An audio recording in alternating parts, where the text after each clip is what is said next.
కథ కాదు సుమ 8వ భాగం.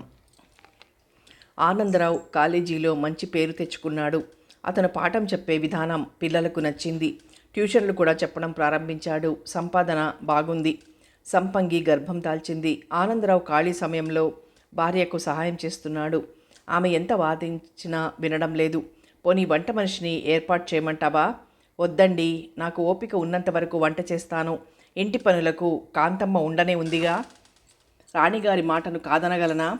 ఈ మధ్య నన్ను తెగ పొగిడేస్తున్నారు. సంగతేంటి? మనకు మొదటి సంతానం అమ్మాయి కావాలి. అందరూ అబ్బాయి కావాలనుకుంటారు. మీరేమిటి అమ్మాయి అంటున్నారు? ఎందుకో తెలుసా? ఆ పాప పుడితే నువ్వు చిన్నతనంలో ఎంత అందంగా ఉండేదానివో పుట్టిన పాపను చూసి పోల్చుకుంటాను. సరిపోయిందా? ఇదా మీ కోరిక?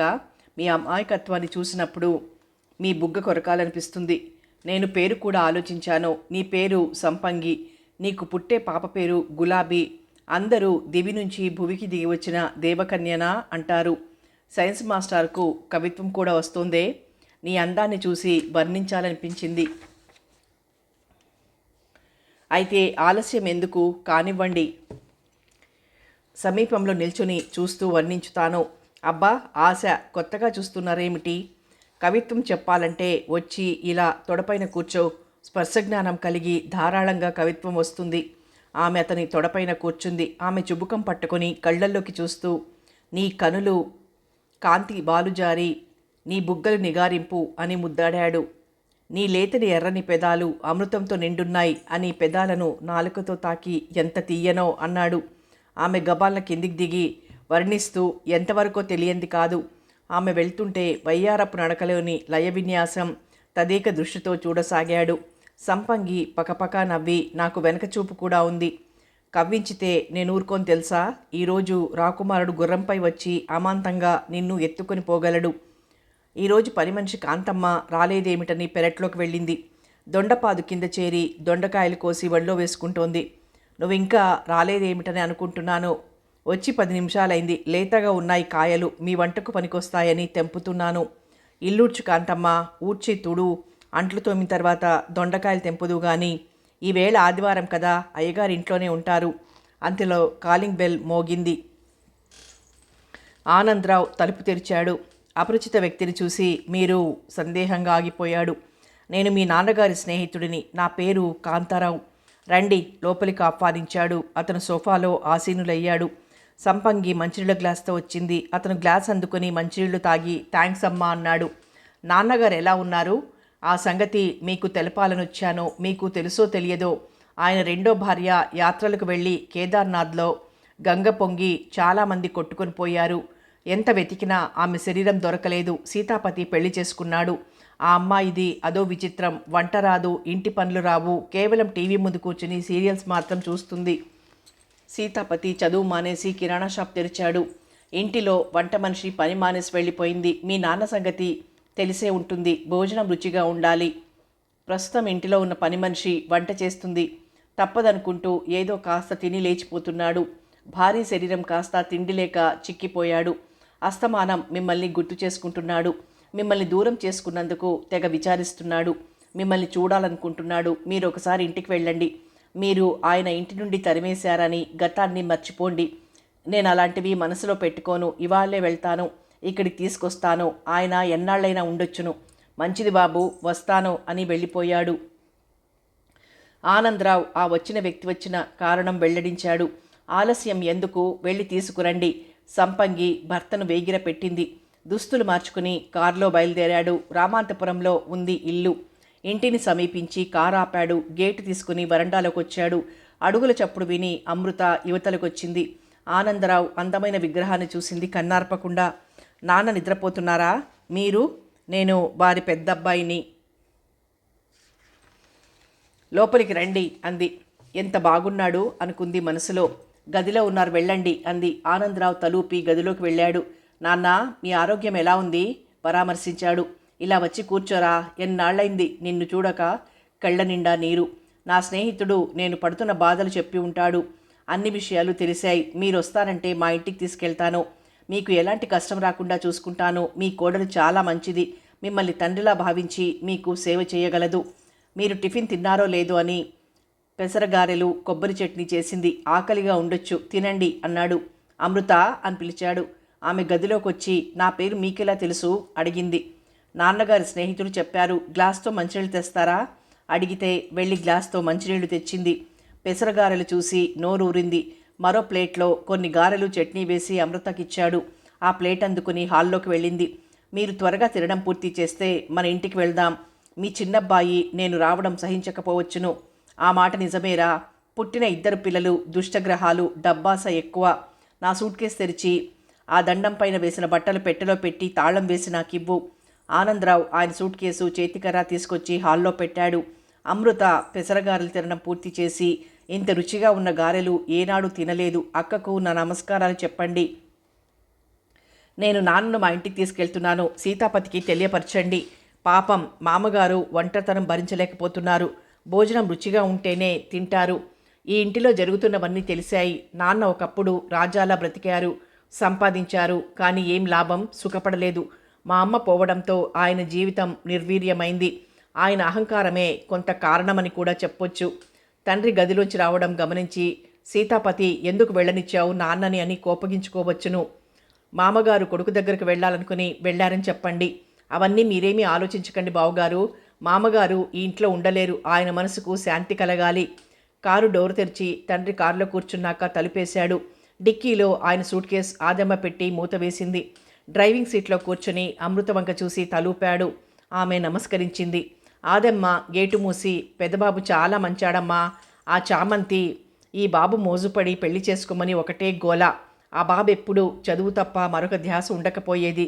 చామంతి బుద్ధి మంచిది కాదు. అబద్ధాలు చెప్పడంలో ఆమెకు సాటి ఎవరు ఉండరు. తల్లి ఎంతో, పిల్లలు అంతే. పెద్దయ్య గారిని వలలో వేసుకుంది, పెళ్లి చేసుకునేలా చేసింది. ఆ పాపం ఊరికే పోతుందా? కుక్క చావు చచ్చింది. భర్త రాక కొరకు ఎదురు చూడసాగింది. 2 సార్లు వరండాలోకొచ్చి గేటు వైపు చూస్తూ నిల్చుంది. ఇంత ఆలస్యం అయిందేంటి? తమ్ముడు సీతాపతితో తగ్గు పెట్టుకున్నాడా? సంపంగి లోలోన అనుకోసాగింది. అలా నిల్చుని ఎదురు చూడడం విసిగేసి హాల్లోకి వెళ్ళి సోఫాలో కూర్చుంది. గడియారం కేసు చూసింది. 11 కావస్తోంది. గేటు ముందాగింది కారు. రిమోట్ నొక్కగానే గేటు తలుపులు తెరుచుకున్నాయి. మధుసూదన్ రావు విస్తుపోయి గేటు తలుపులు వాటంతటవే తెరుచుకున్నాయి. కారుకు రిమోట్ ఏర్పాటు చేయబడింది. కారు లోపలికి వెళ్ళగానే గేటు తలుపులు వాటంతటవే మూసుకున్నాయి. కారులోంచి మధుసూదన్ రావు మెల్లగా దిగాడు. డిక్కీలోంచి సూట్ కేసు తీయగా కాంతమ్మ సూట్ కేసు తీసుకుని వెళ్ళింది. అక్కడే నిల్చొని ఇల్లు ముందు భాగం పరీక్షగా చూసి బాగుందన్నట్లు తలాడించాడు. వరండాలోకి అడుగు పెట్టబోతుండగా సంపంగి వచ్చి మామగారి కాళ్ళు కడిగి తలపైన నీళ్లు చల్లుకుంది. పాదాలను కళ్ళకద్దుకుంది. ఆయన పరవశించి చల్లగా ఉండి తల్లి అని దీవించాడు. హాల్లో ఆసీనులయ్యారు. 2 గ్లాసులలో మంచినీళ్లు తెచ్చి చెరొకటి ఇవ్వగా గటగట తాగి సేద తీర్చుకున్నారు. కోడలు వంక చూసి నీ పేరేమిటమ్మా అని అడగ్గా సంపంగి అని సమాధానం ఇచ్చింది. మీ నాన్న క్రిస్టియన్ కదా? హిందూ సాంప్రదాయం ప్రకారం కట్టుబొట్టుతో సాక్షాత్తు శ్రీ మహాలక్ష్మిలా ఉన్నావు. మీ నాన్న అభ్యంతరం చెప్పలేదా? ఆనందరావు కల్పించుకొని ఈ అమ్మాయి దారిలో పసిపాపలా ఉండగా వదిలేసిపోయారు.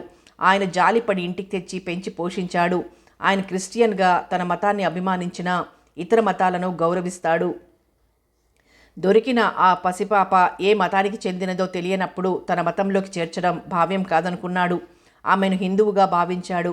మా పెళ్లి కూడా గుడిలో జరిగింది. అలాంటి మనస్తత్వం కలవారు అరుదుగా ఉంటారు. ఆయన దగ్గర ట్యూషన్ చెప్పించుకున్న వారు ఉన్నత పదవులలో ఉద్యోగాలు చేస్తున్నారు. మా ఆఫీస్కి వచ్చిన అధికారి విల్సన్ గొప్పతనాన్ని కీర్తించాడు. నెమ్మదిగా లేచి ఇల్లంతా కలి తిరిగాడు. ఇల్లు బాగుంది, అద్దెంత?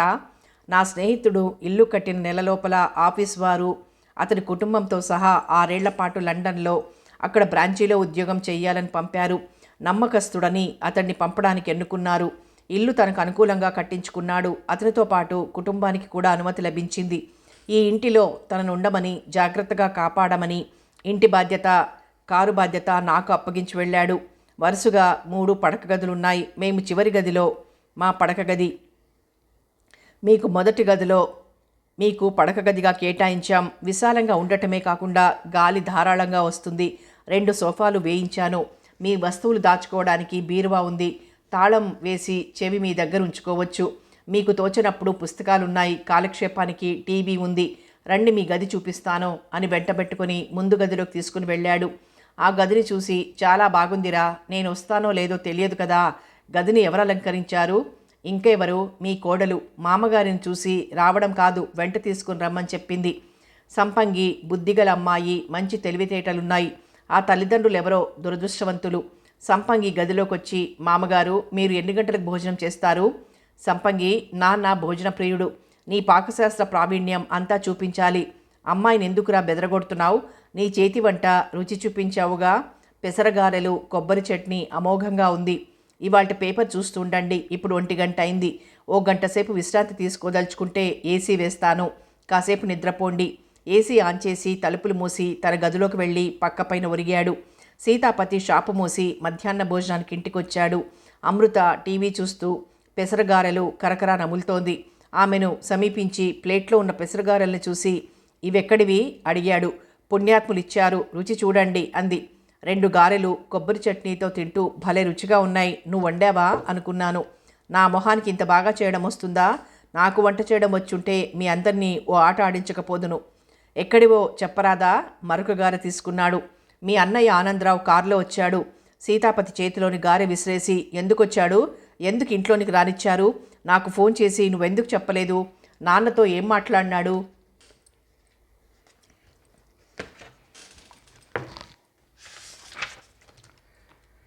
చాలా రోజుల తర్వాత తండ్రి కొడుకులు కలుసుకున్నారు.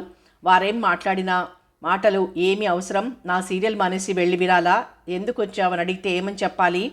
మీ నాన్న ఫ్రెండును మీ అన్నయ్య దగ్గరికి పంపి ఇంటికి రమ్మని కబురు చేశాడట. ఆయన తండ్రి రమ్మన్నాడని వచ్చాడు. మీ అన్నయ్య ఎంత బాగున్నాడు, మంచి ఎత్తు, తెల్లటి ఛాయ, దొరబాబులా ఉన్నాడు. కన్నార్పకుండా అలా చూస్తూ ఉండిపోయాను. మీకు ఆయనకు పోలికే లేదు. పెళ్లి చేసుకుంటే అలాంటి అందగాడిని చేసుకోవాలి.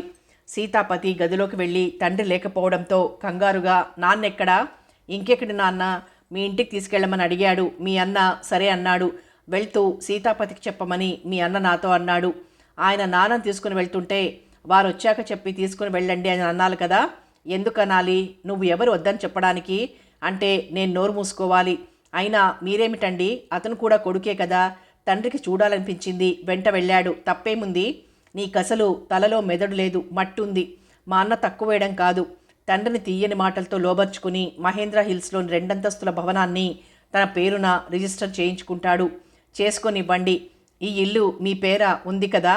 2 ఇళ్ళు నావే, నాకే కావాలి. అతనికి ఎలాంటి హక్కు లేదు. అయినా ఒక ఇల్లుండగా ఆ ఇల్లు మీకెందుకు? న్యాయంగా చెప్పాలంటే మీ చామంతి అవమానం చేసి ఇంట్లోంచి గెంటేసేలా చేసింది. అయినా మీ నాన్నగారు ఏం చేశారని ఇవ్వాలి? అరే, ఆయనకు కడుపు నిండా తినాలంటే వంటరాని వాళ్ళు వంట తినలేక బాధపడుతున్నారు. ఎంతసేపటికి ఆయన ఆస్తి, ఇల్లు ఇవే మీకు కావాలి. తండ్రి పైన పిసరంత గౌరవం ఉందా మీకు? ఇప్పుడు ఇచ్చిందే గొప్ప. నన్ను అడిగితే ఆ ఇల్లు మీ అన్నకి ఇవ్వటమే న్యాయం. ఇంకోసారి మా అన్న తరపున మాట్లాడావంటే చెప్పు తీసుకొని కొడతాను. ఏది కొట్టండి. ఆ తర్వాత నేనేం చేస్తాను తెలుసా? గృహహింస కింద కేసు పెట్టి జైల్లో వేయిస్తాను. చిప్పకూడు, లాఠీ దెబ్బలు రుచి చూద్దు గాని. చిచి, నిన్ను పెళ్లి చేసుకుని తప్పు చేశాను. అలాగా? విడాకులు ఇవ్వండి. ఎంత? షాపులో సగభాగం, ఇంటిలో సగభాగం నాకు వర్తించుతాయి. పెద్ద ప్లాన్లోనే ఉన్నావు. మీ నాన్నను నీ గురించి చెప్పాలి. ఆయన ఏమంటారో తెలుసుకోవాలి. జరగబోయే నష్టం నువ్వు ఆలోచించుండాల్సింది. మీ నాన్న మీదంత ప్రేమ ఉంటే వెళ్ళి వెనక్కి తీసుకొని రండి. అరే, పెద్ద ఆయన స్థల మార్పు ఉంటే మనసుకు శాంతి కలుగుతుందని ఆలోచించరేం? ఎంతసేపు ఇల్లు, డబ్బు ఇవి తప్ప మరో ఆలోచన ఉండదా? ఇప్పుడు నేను వెళ్ళాననుకో, నలుగురు దుమ్మెత్తి పోస్తారు. శానమ్మ ఇంట్లో లేదా? వంట చేసి సరుకులు తెచ్చుకోవాలని బజారుకు వెళ్ళింది. మీరు పళ్ళెంలో వడ్డించుకొని తినండి. నువ్వు మాత్రం రండి భోజనానికి అని పిలవవు. ఏం మనిషివి? ఇది మన ఇల్లే కదా. మీరు ఆ మాత్రం పళ్ళెంలో అన్నం కూర వేసుకుని తినొచ్చుగా. చిచి, ఇది కొంప కాదు. అక్కడున్న కుర్చీ బలంగా తన్ని వంటింట్లోకి వెళ్ళాడు. షాప్కు వెళ్ళగానే బావ శ్రీశైలంకు చెప్పాలి. ఉపాయం ఏదైనా చెప్పగలడేమో చూడాలి. మామగారిని పిలవండి, భోజనం వడ్డిస్తాను భర్తతో అంది సంపంగి. గడియారం వంక చూసి, అరే అప్పుడే 2 అయిందా అనుకుంటూ తండ్రిని సమీపించి ఏసీ ఆఫ్ చేసి, నాన్న 2 అయింది, భోజనానికి రండి. ఆయన లేచి నిద్ర పట్టేసింది. ఎండాకాలం కదా, మీ గదికి ఏసీ ఏర్పాటు చేసుకోవాల్సింది. ఇవన్నీ నాకెలా తెలుస్తాయి? బజార్కు వెళ్తుంటాడు వాడు. తెలుసుకుని ఏసీ ఏర్పాటు చేయవచ్చు, కానీ వాడికి ఆ ఆలోచన రాదు. నా గురించి ఈషన్ మాత్రం ఆలోచించడు. మీరు ఎక్కడికి వెళ్లాల్సిన అవసరం లేదు. ఎండాకాలం అంతా సుఖంగా ఉండండి. డైనింగ్ రూమ్లోకి వెళ్ళి టేబుల్ ముందు కుర్చీలో కూర్చున్నారు. పళ్ళెం గ్లాస్తో మంచినీళ్లు పెట్టింది. వేడివేడి అన్నం వడ్డించింది. దొండకాయ వేపుడు, కోడికూర వడ్డించింది. రుచికరమైన వాసన నాసికా పుటాలకు తాకింది. నోట్లో లాలాజలం ఊరింది. తినడం ప్రారంభించారు. కోడికూర కలుపుకొని తింటూ, అబ్బా ఎన్నాళ్లకు కోడికూర తింటున్నాను అన్నాడు. వంటలంటే ఇదిగో ఇలా ఉండాలి. ఉప్పు కారం సమపాళ్లల్లో ఉండాలి. ఆ తర్వాత దొండకాయ కూర కలుపుకున్నాడు. నెయ్యి వడ్డించింది. అమ్మాయి, నీ చేతి వంట అమోఘం. సంపంగి వంక చూసి భర్త కనుబొమ్మలెగరేశాడు. అన్నం వడ్డించింది. అన్నంలో సాంబార్ పోసుకోండి అంది. కొంత అన్నంలో సాంబార్ పోసుకున్నాడు. కలుపుకుంటూ అన్నం తినేశాడు. పెరుగు వేసుకుంటారా? మీగడలతో ఉన్న పెరుగు వేస్తే కలుపుకున్నాడు. కోడికూర వేయమంటారా? వద్దమ్మా, దొండకాయ కూర వేయి అన్నాడు. భోజనం తినడం పూర్తి చేసి గ్లాసులోని మంచినీళ్లు తాగి బ్రేవుమని త్రేన్పు తీశాడు. సింకులో చేయి కడుక్కున్నాడు. టవల్తో చేయి తుడుచుకొని హాల్లోకి వచ్చాడు. తమలపాకులు, ఒక్కపొడి, సున్నం, కాచు, ఇలాచి, లవంగాలతో ఉన్న పళ్ళెం తండ్రి ముందు జరిపి తమలపాకు వేసుకోండి అన్నాడు ఆనందరావు. అదృష్టవంతుడివి ఆనంద్, అమ్మాయి వంట బాగా చేస్తుంది. మీ అమ్మ వాసంతిని మరిపించింది నీ భార్య. ఆనాటి రోజులు జ్ఞాపకానికి వచ్చాయి. సంపంగి భోజనం కానిచ్చి డైనింగ్ టేబుల్ మీద పళ్ళాలు, గ్లాసులు సింక్లో వేసి చేయి తుడుచుకుని హాల్లోకి వచ్చింది. మామగారు, రాత్రి మీ భోజనం ఏమిటి? చాలా రోజులైందమ్మా భోజనం మానేసి. 2 పుల్కాలు తింటాను. అయితే పుల్కాలు చేస్తాను. కోడికూర ఉంది. చాలమ్మా, బాగుంటుంది. చల్లటి మజ్జిగ, కొత్తిమీర వేసి తిన్నాక తాగండి. అద్భుతం. మీ దంపతులు ఇరువురు కలకాలం చల్లగా ఉండాలి. కాసేపు టీవీ చూస్తూ కూర్చున్నాడు. సంపంగి కవర్తో వచ్చి, మీ ఫ్రెండ్ లండన్ నుంచి ఉత్తరం రాశాడు. ఫోన్ చేయొచ్చుగా, ఉత్తరం ఎందుకు అంది. మధుసూదన్ రావు దినచర్యలో మార్పు వచ్చింది. కాలకృత్యాలు తీర్చుకున్నాక సంపంగి ఇచ్చిన టీ తాగి ఆవరణలో కాసేపు పచార్లు కావించి అలసట అనిపిస్తే వరండాలో వేసున్న కుర్చీలో కూర్చుంటాడు. టిఫిన్ తిని పేపర్ చదువుతాడు. ఆనందరావు ట్యూషన్ పిల్లలకు ప్రత్యేక గది మేడపైన ఉంది. ఉదయం పూట గంటన్నరసేపు చదువు చెప్పి పంపించేస్తాడు. స్నానం చేసి చిన్న మండపంలో ప్రతిష్ఠించుకున్న ఇష్టదైవం ముందు పద్మాసనం వేసుకుని పుస్తకం తెరిచి శ్లోకాలు చదువుతాడు. నమస్కరించి దుస్తులు ధరించి కాలేజీకి తయారవుతాడు. మధుసూదన్ రావు వారిరువుని గమనించి ఆనందించారు. సంసారం అంటే ఇలా ఉండాలి. ఇరువురు ప్రేమాస్పదులు. మధుసూదన్ రావుకు తోచకపోతే కోడల్ని పిలుస్తాడు. ఆనంద్ స్నేహితుడు లండన్ నుండి ఎప్పుడొస్తాడు? 6 సంవత్సరాల తర్వాత వస్తారు. ఈ ఇంటి నుండి ఖాళీ చేసి అద్దెల్లు చూసుకోవాల్సి ఉంటుంది. అవునా? అంతే కదండి. అతను ఇష్టపడి కట్టుకున్న ఇల్లు. ఈ 6 ఏళ్లలో ఫ్లాట్ కొని ఇల్లు కట్టుకుంటే సరిపోతుందిగా. ఎలా కుదురుతుంది? స్థలానికి కొన్ని లక్షలు వెచ్చించాలి. ఆ తర్వాత ఇల్లు కట్టాలంటే కనీసం 1 కోటి రూపాయలు ఖర్చవుతాయి. ఇప్పుడే ధరలు పెరుగున్నాయి. మరో 6 ఏళ్ల తర్వాత ధరలు అనూహ్యంగా పెరుగుతాయి. ఆ మాట నిజమే. పూర్వం నిజాం పాలనలో హైదరాబాదు 1,00,000 జనాభా అంచనా వేసి కట్టబడింది. ఆ జనం అలా పెరిగి హైదరాబాద్లో 1,25,00,000కు చేరింది. ఈ రకంగా 6 ఏళ్ల తర్వాత జనాభా ఊహాతీతం. మధుసూదన్ రావు మౌనంగా ఆలోచనలో పడిపోయాడు. మీకు తోచకపోతే చెప్పండి. మీకు నచ్చిన సినిమా టీవీలో వేస్తాను, చూస్తారా? మనకిష్టమైన సినిమాలు చూడొచ్చునా? చెప్పండి. ఏ సినిమా చూడాలనుకుంటున్నారు? పాత సినిమాలే బాగుంటాయి. మాయా బజార్ చూడాలి. ఎన్నిసార్లు చూసినా తనివి తీరదు. కిటికీలు తలుపులు వేసి కర్టెన్ వేసింది. ఏసీ ఆన్ చేసింది. 50 అంగుళాల టీవీ అది. సినిమా హాల్లో కూర్చున్నట్లుగా అనిపించసాగింది. సినిమా ప్రారంభమైంది. సోఫాలో హాయిగా కూర్చుని సినిమా చూడసాగాడు. సుఖం అంటే ఎలా ఉండాలి? ఎక్కడికి కదలకుండా ఇంటిలో సినిమా చూడటంలో ఉన్న హాయి 100 పెట్టి హాల్లో చూడడం శుద్ధ దండగా అనుకున్నాడు. అయినా అప్పటి సినిమాలే వేరు. ఇప్పటి సినిమాలు దేనికి తీస్తారో అర్థం కాదు. సినిమా చూస్తూనే తనలో తాను అనుకోసాగాడు. దాదాపు 3 గంటల సేపు కదలకుండా కూర్చుని సినిమా చూసి ఆనందించాడు. కర్టెన్ తొలగించి కిటికీ తలుపులు తెరిచింది. వరండాలోకి వెళ్ళి తలుపు తెరిచింది. మామగారు, మీకు భోజన సమయం అయింది. తింటానంటే ఏర్పాటు చేస్తాను. 3 గంటల సేపు సినిమా చూశాను. కాసేపు అయ్యాక తింటాను. మాయాబజార్ 4 సార్లు చూశానైనా మళ్ళీ మళ్ళీ చూడాలనిపించే ఓ కళాఖండం. ఆ రోజులే వేరు. రామారావు గారిని చూస్తే సాక్షాత్తు ఆ కృష్ణ భగవానుడిలా కనిపిస్తాడు. విజయ వారి సంస్థ ఏ సినిమా తీసినా చూడాలనిపించేలా ఉంటాయి. ఆ సినిమాలు తీయటంలో శ్రద్ధ ఈరోజు సినిమాలో వెతికినా కనిపించవు. మీరు చెప్పింది అక్షరాలా నిజం. కాలం మారింది, చూసేవారి అభిరుచులు మారాయి. అదేం చిత్రం, ఇప్పటి పాటలు వినసొంపుగా ఉండవు, కానీ జనం ఆ పాత పాటల్ని మళ్ళీ మళ్ళీ వినాలనుకుంటారు. ఈ పూటకు ఈ ఒక్క సినిమా చాలు, రేపు మరొక సినిమా చూస్తాను. అలాగే మధ్యలో మీ కొరకు పునుగులు చేస్తాను, అవి తింటూ సినిమా చూద్దురు కానీ చాలా రుచిగా ఉంటాయి. ఏ పిండితో చేస్తారు? మినపపిండి పులిశాక బజ్జీలా వేస్తారు. కొబ్బరి చట్నీతో తింటుంటే దాన్ని రుచి దానిదే. ఇవన్నీ నీకెలా తెలుసమ్మా? మా పక్కింట్లో విజయవాడ వాత్సవులు ఉండేవారు. వారు ఇంటిలో ఏ టిఫిన్ చేసుకున్నా పిలిచిచ్చేవారు. విల్సన్ గారికి వారు చేసే పుల్లట్లు చట్నీ అంటే చాలా ఇష్టపడేవారు. మనం చేసే పద్ధతిలో బిర్యానీ వారికి ఎలా చేయాలో నేర్చుకున్నారు. నీకు ఈ వంటలని చేయడం వచ్చా? అన్ని రకాల వంటలు స్వీట్లతో నేర్చుకున్నాను. అయితే ఆ వంటలు రేపు చేసి రుచి చూపించు. తప్పకుండా అన్ని రకాల వంటలు చేసి మీకు వాటి రుచులు మెచ్చుకునేలా చేస్తాను. లేవండి, అన్నం చల్లారిపోతుంది. వేడి వేడి వంటలు తింటే దాని రుచి బాగుంటుంది. సరే పదమ్మా అని మధుసూదన్ రావు డైనింగ్ హాల్లోకి వచ్చాడు. మీ పని మనిషి కనిపించదేం? పెరటి ద్వారం గుండా వస్తుంది, తన పనులు చేసుకుని వెళ్ళిపోతుంది. ఇవాళ ఏం కూర చేశావు అడిగాడు. గుత్తి వంకాయ కూర, పొట్లకాయ, పెరుగు పచ్చడి, చారు. చెప్పవేం తల్లి, ఆ రెండూ నాకు మహా ఇష్టం. వాసంతి చేసేది, ఆలస్యం ఎందుకు, వడ్డించు అన్నాడు. ప్లేట్ అన్నంతో పాటు కూరలు వేసింది.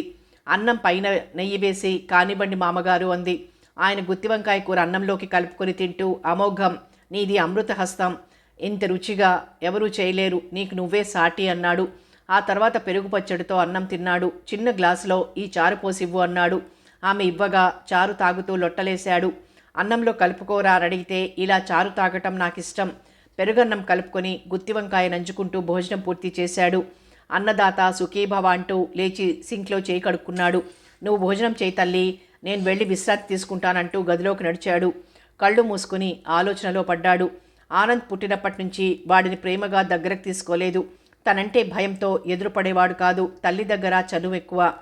తన వంతు సహాయం చెయ్యాలి. తండ్రిగా తన ధర్మం నిర్వర్తించాలి. అవును, ఆ స్నేహితుడు లండన్ నుండి తిరిగొచ్చాక ఉంటున్న ఇల్లు ఖాళీ చేయాలి. చిన్నాడికి పెళ్లికి ముందే ఇల్లు అతని పేరున రిజిస్టర్ చేయించాడు. అంతేకాదు, షాపు తెరుస్తానంటే 30 లక్షలు ఇచ్చాడు. పెద్దోడు శ్రద్ధగా చదువుకున్నాడు, ఉద్యోగం సంపాదించుకున్నాడు. వాసంతి ఉన్నంతకాలం వాడి చదువు భారం తీసుకుంది. సీతాపతి తిన్నగా స్కూలుకు వెళ్ళడం అంటూ లేదు. స్నేహితులతో షికార్లు, తల్లి వాడికి వత్తాసు పలికేది.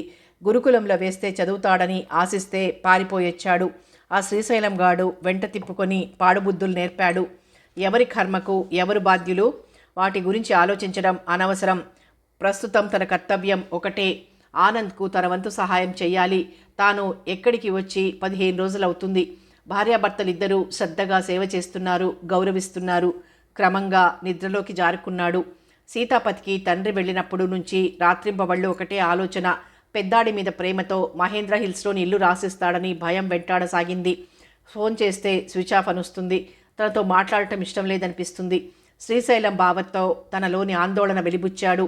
అతను చిరునవ్వు నవ్వి, మరీ అంత పిరికివాడేమిట్రా, ఎన్నాళ్ళుంటాడో ఉండని.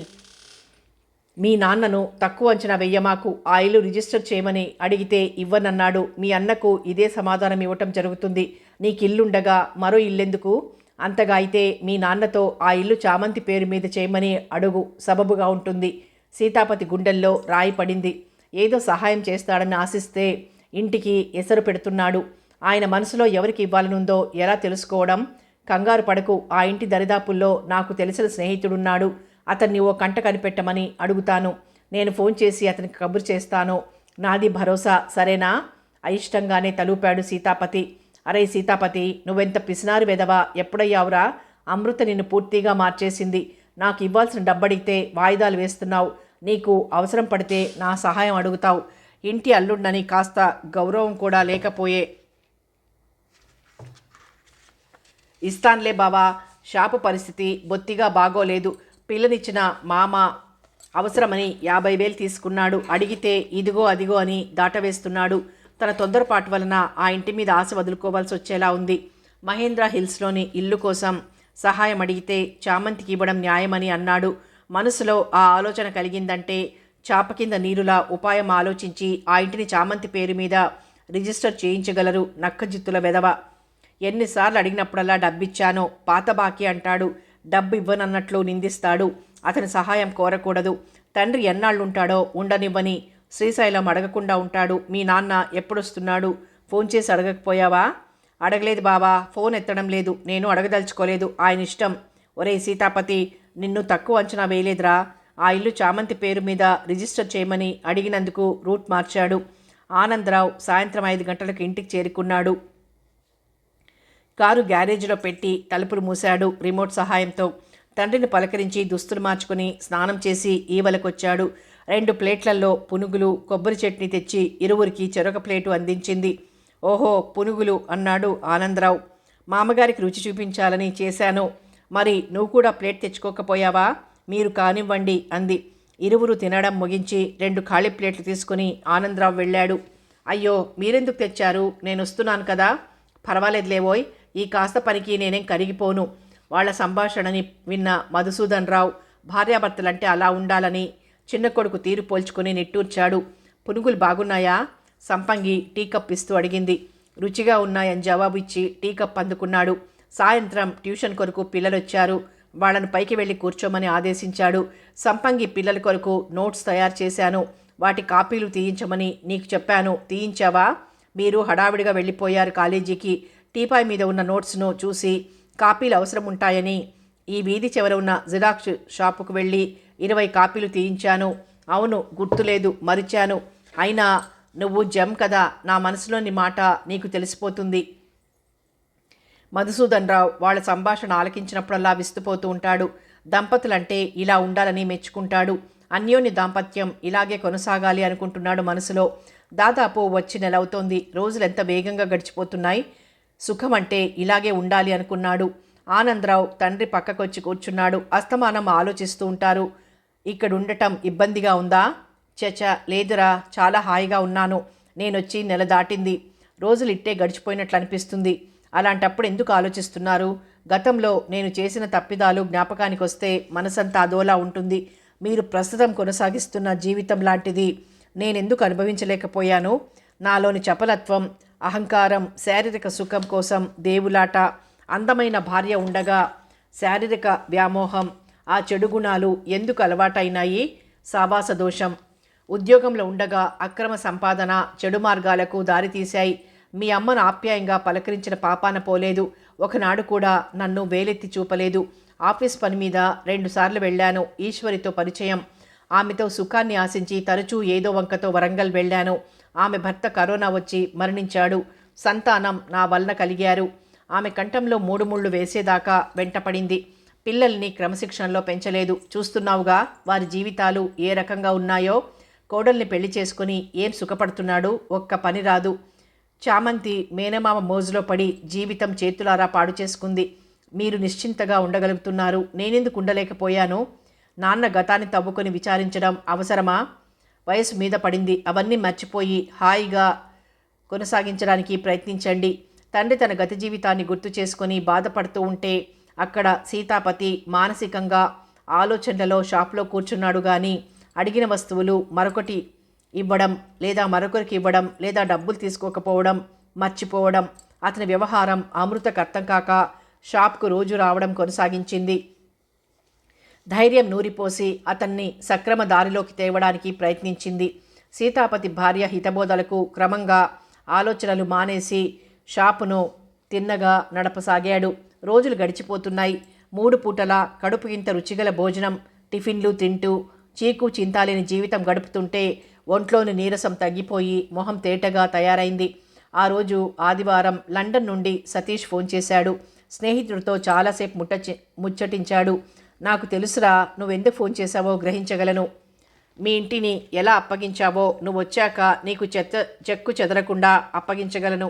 ఇంకా నాకు పిల్లలు కలగలేదు, ఉండేది 3 అన్నట్లు మా నాన్నగారు వచ్చారు. నాకు తెలుసు, నువ్వు నిశ్చింతగా ఉండు. ఫోన్ సంభాషణ ముగిసింది. భార్య వంక చూసి వాడి బాధ ఒక్కటే, ఇల్లు జాగ్రత్తగా ఉంటుందో లేదో అని.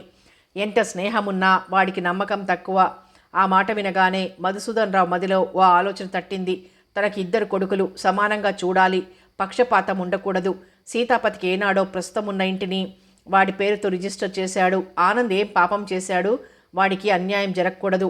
మహేంద్ర హిల్స్లో ఉన్న 2 అంతస్తుల భవనం ఆనంద్ పేరు మీద రిజిస్టర్ చేయడం విధాయకం. ఒక రకంగా ఆలోచిస్తే సీతాపతికి రాసిన ఇల్లు మహేంద్ర హిల్స్లో ఇల్లు కంటే పెద్దది. ఎంతకాలం జీవించగలడు? మంచాన పడితే ఆనంద్కు ఎలాంటి సహాయం పొందలేడు. అనుకున్నదే తడువుగా పని పూర్తి చేయడం తెలివైన పని. తన గదిలోకొచ్చి తలుపులు మూసి సెల్ ఫోన్ స్విచ్ ఆన్ చేశాడు. కాంతారావు, ఖాళీగా ఉన్నావా? అవును, నేను పేపర్ చదువుతున్నాను. అయితే ఆ పేపర్ తర్వాత చదువుదు గాని వెంటనే ఇక్కడికి రాగలవా? ఒక ముఖ్య కార్యక్రమం జరగాలి. నమ్మకంగా నువ్వే చేయగలవు. సరే, బయలుదేరుతున్నాను అన్నాడు. అతని కొరకు ఎదురు చూస్తూ వరండాలోకి వచ్చి అక్కడున్న కుర్చీలో కూర్చున్నాడు. అరగంట తర్వాత ఆటో దిగి గేటు తీసుకుని కాంతారావు లోపలికి అడుగు పెట్టాడు. అతన్ని చూసి లేచి తన గదిలోకి తీసుకుని వెళ్ళాడు. తలుపులు మూశాడు. పెట్టెలోంచి మహేంద్ర హిల్స్లోని భవనం తాలూకు రిజిస్టర్ కాగితాలు తీసి కాంతారావు చూపించాడు. ఈ స్థలంలో ఉన్న ఇల్లు నా పేరున రిజిస్టర్ చేయబడింది. ఇది తీసుకుని వెళ్ళి నా కొడుకు పేరున రిజిస్టర్ చేయించాలి. ఆ విధంగా డాక్యుమెంట్ తయారు చేసి నాకు తెచ్చివ్వగలవు.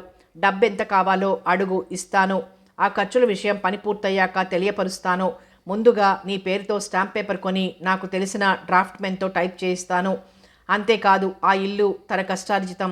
తనకు ఇష్టమైన వారికి ఇల్లును రిజిస్టర్ చేయడం సర్వాధికారాలు ఉన్నాయని, కోర్టుకు వెళ్ళినా వారి మాట చెల్లదని రాయించు. ఎందుకు చెప్తున్నాను అంటే, మా పెద్దాడు అమాయకుడు. సీతాపతి వాడు తెలివైనోడు. వాడికి తోడుగా వాడి మేనమామ సహకారం ఉంది. వ్యవహారం రహస్యంగా జరగాలి.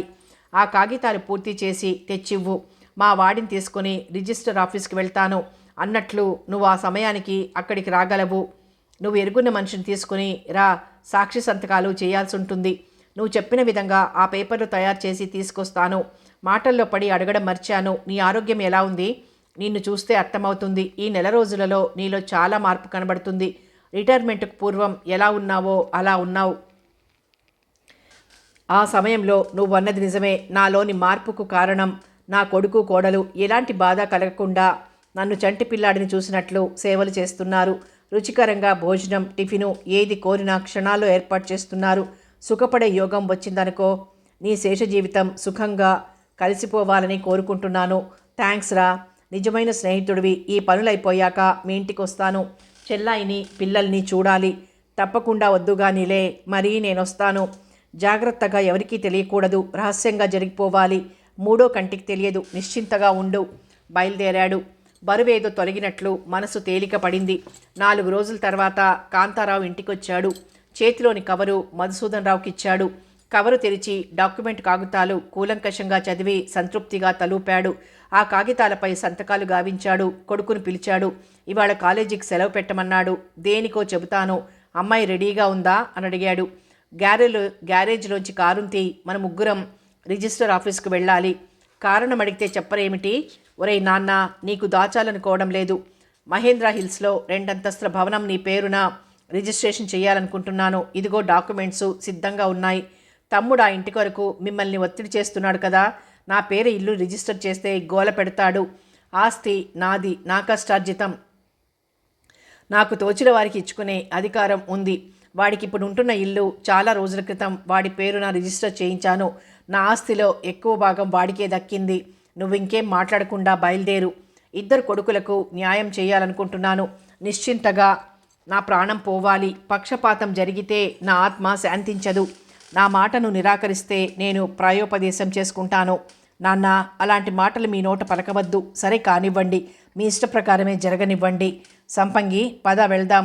ఇంటికి తాళం వేసి కారులో ముగ్గురు బయలుదేరారు.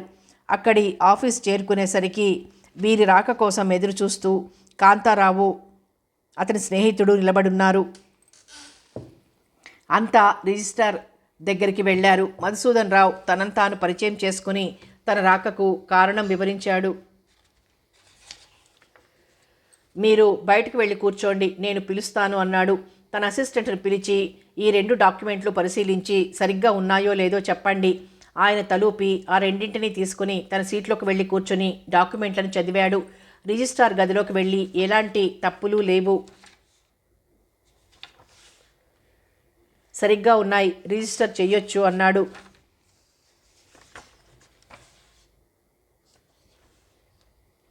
ప్యూన్ వెళ్ళి వారిని రమ్మని చెప్పాడు. ఆ డాక్యుమెంట్స్పై ముందుగా మధుసూదన్ రావు సంతకాలు, వేలిముద్రలు వేశాడు. ఆనందరావు సంతకాలు చేశాడు, వేలిముద్రలు వేశాడు. సాక్షులుగా కాంతారావు, అతని స్నేహితుడు సంతకాలు చేశారు, వేలిముద్రలు వేశారు.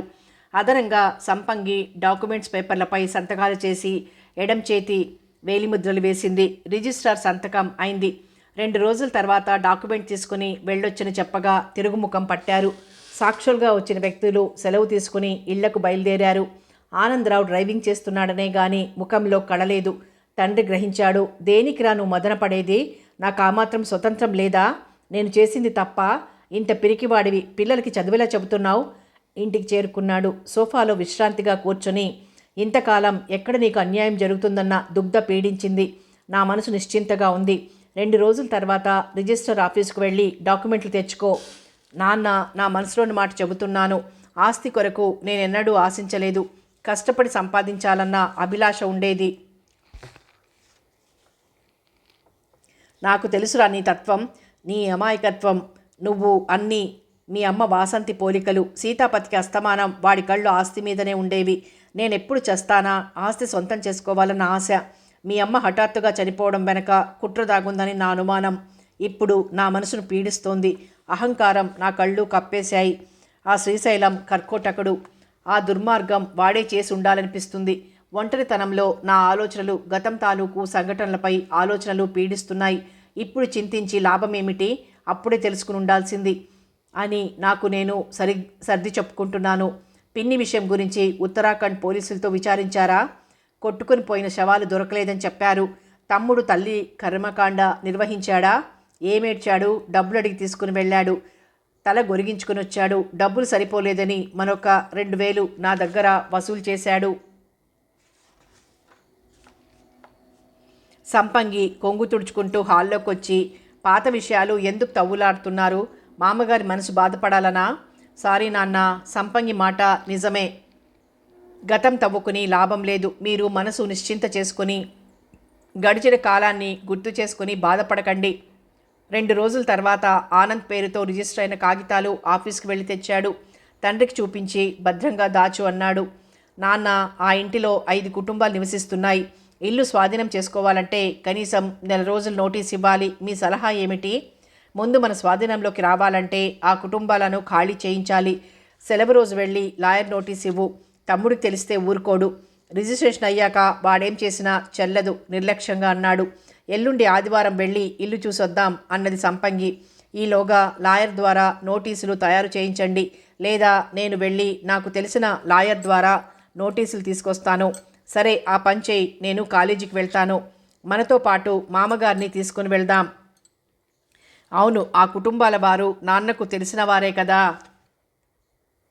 వెంట రావడం మంచిది. ఏమంటారు నాన్న? వెళ్ళేది కారులోనే కదరా. వస్తాను. రేపు ఆదివారం. ఆ కుటుంబాలకు చెందిన వారు ఇంటిలోనే ఉంటారు. టిఫిన్ చేసి బయలుదేరదాం. అలాగే వస్తూ హోటల్లో భోజనం చేసి వస్తే సరిపోతుంది. ఆనందరావు ప్రతిపాదనకు అంగీకరించారు. మర్నాడు పుల్లట్లు, కొబ్బరి చట్నీ చేసింది. ఒక్కొక్కరు 4 అట్లు తిన్నారు. మధుసూదన్ రావు సంతోషం అంతా ఇంతా కాదు. ఎక్కడ నేర్చుకున్నావు తల్లి? ఎంత కమ్మగా ఉన్నాయి. మీరు సంపంగి చేసిన బిర్యానీ తింటే ఆ హోటల్ వాళ్ళు చేసే బిర్యానీ కన్నా 100 రెట్లు రుచిగా ఉంటుంది. వంట చేయడంలో సంపంగి శ్రద్ధ కనబరుస్తుంది. ఎదుటి వాళ్ళు తినాలని అనుకుంటుంది. ఆ గుణం ఆమెలో ఉంది గనక అందరూ మెచ్చుకుంటారు. ఆదివారం నాడు అనుకున్న ప్రకారం కారులో బయలుదేరారు. మధుసూదన్ రావు ఆ ఇంటి గుర్తులు చెప్పగా కారు సరాసరి ఆ భవనం ముందాగింది. కారులోంచి దిగి ఆవరణలోకి అడుగు పెట్టారు. మామగారు బాగా కట్టించారు. ఈ మొక్కలు, ఈ చెట్లు మీరు నాటించినవేనా? అవునమ్మా, నాకు మొక్కలన్నా చెట్లన్నా చాలా ఇష్టం. మధుసూదన్ రావు వెంటరాగా భార్యాభర్తలు అక్కడున్న 5 కుటుంబాలకు నోటీస్ అందజేశారు. ఇదేమిటి, ఇంత త్వరగా ఖాళీ చేయమంటే ఎలా కుదురుతుంది? ఓ కుటుంబ పెద్ద నిలదీశాడు. చట్ట ప్రకారం నెల నోటీస్ ఇవ్వడం జరిగింది. ఈ నెల మీరు కట్టిన అడ్వాన్స్ కింద ఈ నెల అద్దె ఇవ్వక్కర్లేదు. మధుసూదన్ రావు గారు, మీరేమీ మాట్లాడటం లేదు. మా అబ్బాయి చెప్పింది విన్నారుగా. ఇల్లు స్వాధీనం చేసుకుంటే ఇంటికి చేయాల్సిన మరమ్మతులు, వెళ్ళవేయడం, రంగులు గట్రా ఏర్పాటు చేయాలి. అందుకే లాయర్ నోటీస్ ఇవ్వడం జరిగింది. ఆ వ్యక్తి మౌనంగా ఇంట్లోకి వెళ్ళిపోయాడు. సంపంగి ఆ 2 అంతస్తుల భవనాన్ని తనివి తీరా చూసింది. ఇంటి ఆవరణలో పూల మొక్కలతో పాటు మామిడి, సపోటా, కొబ్బరి చెట్లున్నాయి. వాటిని చూసి కళ్ళు మెరిశాయి. ఏమండి, మీ సతీష్ వచ్చాక ఆయన ఇల్లు అతనికి హ్యాండ్ ఓవర్ చేసి మనం గ్రౌండ్ ఫ్లోర్లో ఉందాం. పై అంతస్తు అద్దెకిస్తే సరిపోతుంది. పై అంతస్తు బాగుంటుంది కదూ. మామగారు క్రిందికి పైకి ఎక్కడం దిగడం కష్టం కదండి. క్రింది భాగంలో ఉంటే చక్కగా చెట్ల కింద కూర్చుంటే హాయిగా ఉంటుంది.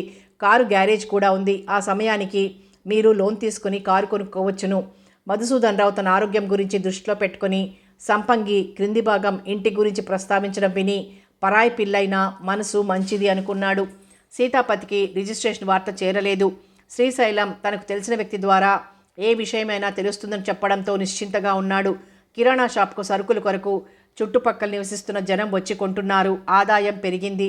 అమృత ప్రవర్తనలో మార్పు లేదు. పెళ్ళై 5 సంవత్సరాలవుతోంది. సంతాన యోగం లేదు. డాక్టర్లతో సంప్రదించారు.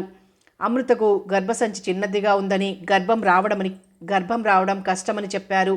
సీతాపతి ఆలోచించటం, పిల్లవాడిని దత్తత తీసుకుందామని భార్యతో అన్నాడు. ఆమె అంగీకారంతో ఇరువురు అనాథాశ్రమం వెళ్ళి విచారించారు. పసిపాప గాని సంవత్సరం పాప గాని కావాలని అడిగారు. సంవత్సరం పిల్లాడున్నాడని మీరు కోరితే ఇవ్వగలం అన్నారు. భార్యాభర్తలు పరస్పర సంప్రదింపులు జరిపి తుదకు ఆ సంవత్సరం బాబును అంగీకరించి ఆశ్రమానికి కొంత ఆదాయం ముట్టజెప్పి పిల్లవాడిని తమ సంతానంగా భావించి చూసుకుంటామని హామీ పత్రం పైన భార్యాభర్తలు సంతకం చేసి ఇంటికొచ్చారు. గుడికి వెళ్ళి పిల్లవాడికి నామకరణం పూజారి చేత చేయించారు.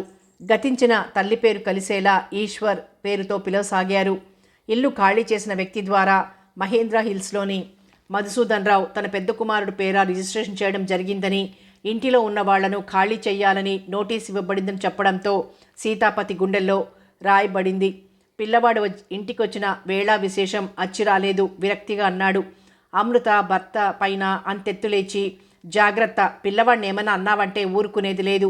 వాడేం చేశాడో వెళ్ళి నీ బావను అడుగు. ఆయన ఎటు వెళ్ళాడు చామంతికి కూడా తెలియదు. ఆయనను నమ్ముకున్నందుకు బెడ్స్ కొట్టింది. తనకు తెలిసిన లాయర్లతో సంప్రదించాడు. అది ఆయన కష్టార్జితం. ప్రశ్నించే హక్కు లేదని, కోర్టుకు వెళ్ళినా ఫలితం ఉండదని చెప్పారు. కథ కొనసాగుతుంది.